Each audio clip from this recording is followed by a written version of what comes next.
বিয়ে করবেন আমায়? কতটুকু চেনেন আমায়? কতটুকু জানেন আমার বিষয়ে, আমার অতীত সম্পর্কে? অতীত জানতে চাই না, ভবিষ্যৎ করতে চাই, সংসার সাজাতে চাই তোমার সাথে। আমার সংসারে মা আর আমি ছাড়া কেউ নেই। তৃতীয়জন তোমাকে বানাতে চাই। মায়ের পর অন্য কেউ হবে আমার জীবনে, মায়ের পর দ্বিতীয় কোনো নারী, আর আমার জীবনের প্রথম নারী হবে তুমি। আমার জীবনের প্রথম ভালোবাসা তুমি। তোমাকেই শেষ বানাতে চাই। অতীত বুঝি না, কে ছিল কে নেই জানি না, জানতেও চাই না। চাই তোমায়, হবে আমার। আপনি আমাকে ভালোবাসেন, আর কতবার জানতে চাইবে তে? আমার চোখ দেখলেই বোঝো না? তুমি তো বাচ্চা নাও, এটুকুই তো বোঝারই কথা। কিন্তু আমি ভালোবাসি না আপনাকে। না বাসলে না বাসবে। আর যদি বলি ভালোবাসতে চাই, তাহলে এই পৃথিবীতে আমার আর কিছুই অপূর্ণতা থাকবে না। মান রাখতে পারবেন? জীবন দিয়ে হলেও সেটা নষ্ট হতে দেব না। আর যদি নষ্ট করে মৃত্যুদণ্ড দিও, তাহলে তোমার হাতেই শুরু, তোমার হাতেই শেষ। আর তুমি কি আমাকে কলঙ্কিত করার জন্য এখানে এসেছো?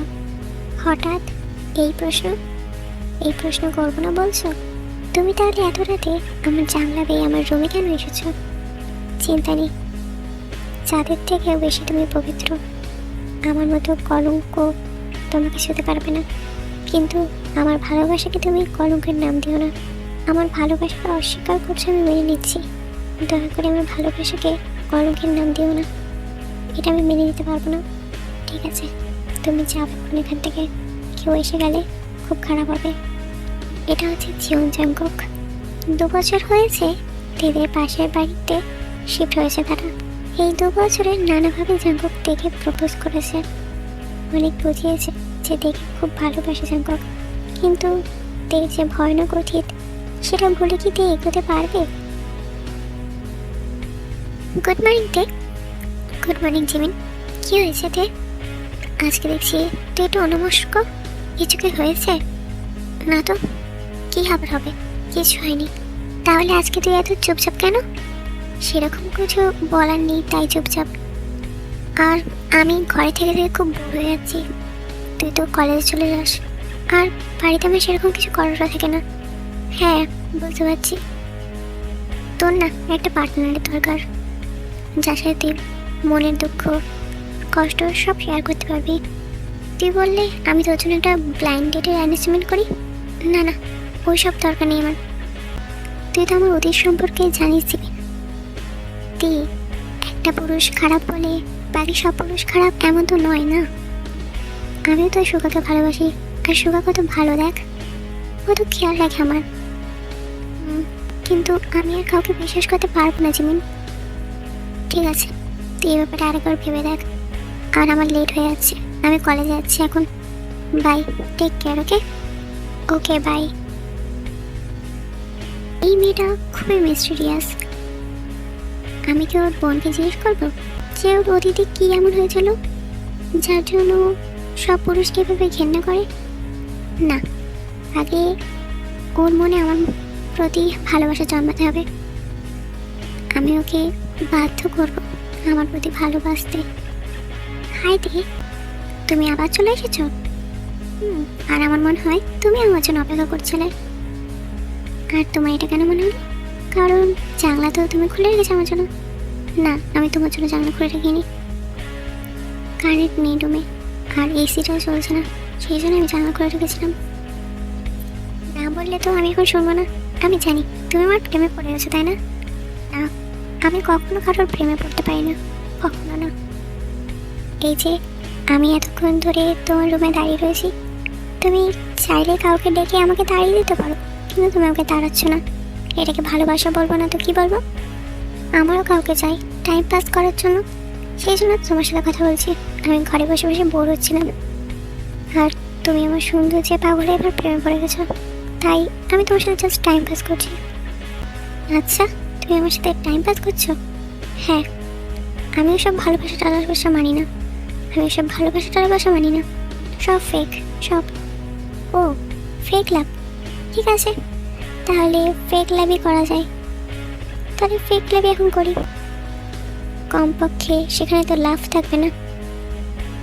আর আমি এতটাই কেয়ার করবো তোমাকে, তুমি বাধ্য হয়ে যাবে আমাকে ভালোবাসতে।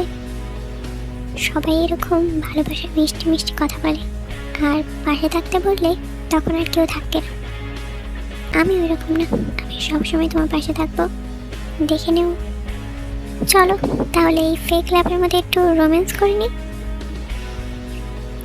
রোম্যান্স মানে? তখনই হঠাৎ জাঙ্কুক তাকে কিস করতে থাকে।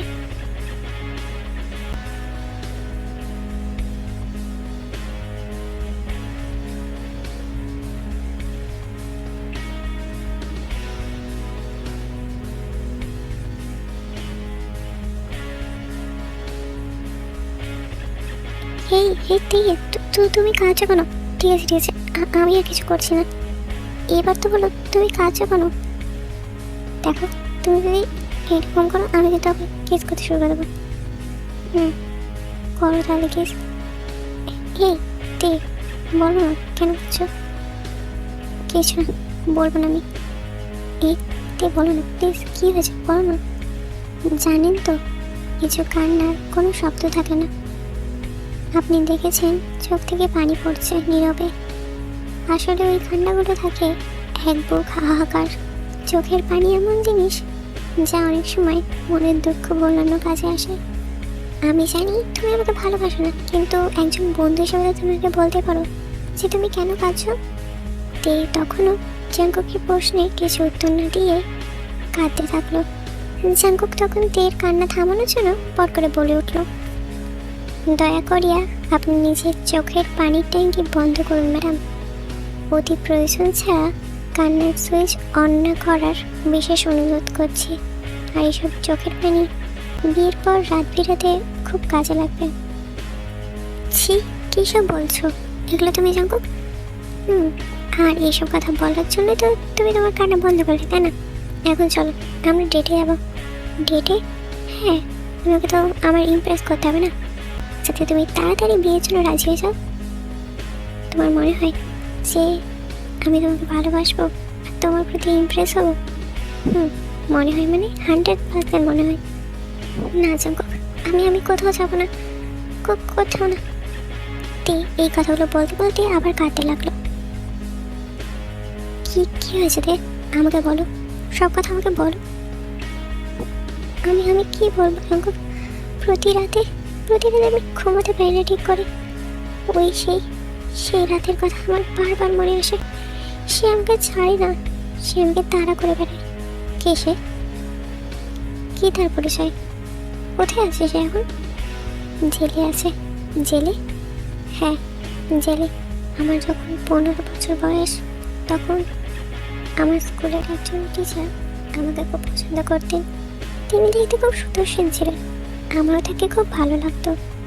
একদিন তিনি তার কেবিনে ডাকে, আমিও যাই। তিনি আমাকে প্রপোজ করেন। তিনি আমার জন্য পাগলের মতো করতো, আমাকে বিয়ে করতে চেয়েছিল। তখন আমার বয়স খুব অল্প ছিল, আমি বুঝিনি। আমিও তার ভালোবাসায় ভেসে গিয়েছিলাম। সে আমাকে একদিন বলল আমরা পালিয়ে যাব। আমিও তার এই ভালোবাসাকে সত্যি মনে করে তার সাথে পারলাম। সেইটাই ছিল আমার সব থেকে বড় ভুল। তারপর কি হলো? এইসব কথা বলতে বলতে তে হাওয়া করে কাঁদতে শুরু করলো। তে বলো আমাকে কি হলো? তারপর সেই লোকটা একটা সাইকো ছিল জাঙ্কুক। সে মেয়েদের নিয়ে গিয়ে বন্দি করে রাখতো, তারপর তাদের মারতো, ভয়ঙ্করভাবে তাদের নিয়ে গিয়ে মেরে ফেলতো। আমাকে নিয়ে গিয়ে একটা রুমের মধ্যে বন্ধ করে রেখেছিল 5 দিন। টানা 5 দিন আমি বন্ধ ছিলাম, কিছু খেতে দেয়নি, শুধু চাবুক দিয়ে মেরেছিল। রক্তাক্ত হয়ে গেছিলাম আমি পুরো। আমি তো ভেবেছিলাম ওখান থেকে আর আসতেই পারবো না। আমি ভেবেছিলাম আমি হয়তো মরেই যাব। কিন্তু হঠাৎ একদিন আমি ওখান থেকে পালানোর সুযোগ পেলাম। আমি কোনো মতো থানায় গেলাম, গিয়ে ওই লোকটার নামে নালিশ জানালাম। তারপর পুলিশ ওকে অ্যারেস্ট করলো। কিন্তু আমি আজও ওই রাতের কথা বলতে পারি না। আমাকে তাড়া করে বেড়ায়। আমি ডিপ্রেশনে চলে গেলাম। মা বাবা ভাবলো আমি দেশে থাকলে হয়তো আমি আরও বেশি ডিপ্রেস হয়ে যাব। মা বাবা আমাকে বিদেশে পড়তে পাঠিয়ে দিল, কিন্তু কিন্তু আজও আমি ঘুমোতে পারি না রঙ্কুক। আমি কাউকে ভরসা করতে পারি না ওই দিনের থেকে, কাউকে না। ভালোবাসার উপর বিশ্বাস হারিয়ে ফেলেছি আমি। তুই বারবার ভালোবাসা ভালোবাসা বললে আমার ওই মানুষটার কথা বারবার মনে পড়ে যায়। আমি ওরকম না দিই। আর তুমি চিন্তা করো না, তোমার মনে ভালোবাসা আবার আমি নিয়ে আসবো। তোমার মনে ভালোবাসা আমি আবার ফিরিয়ে আনবো।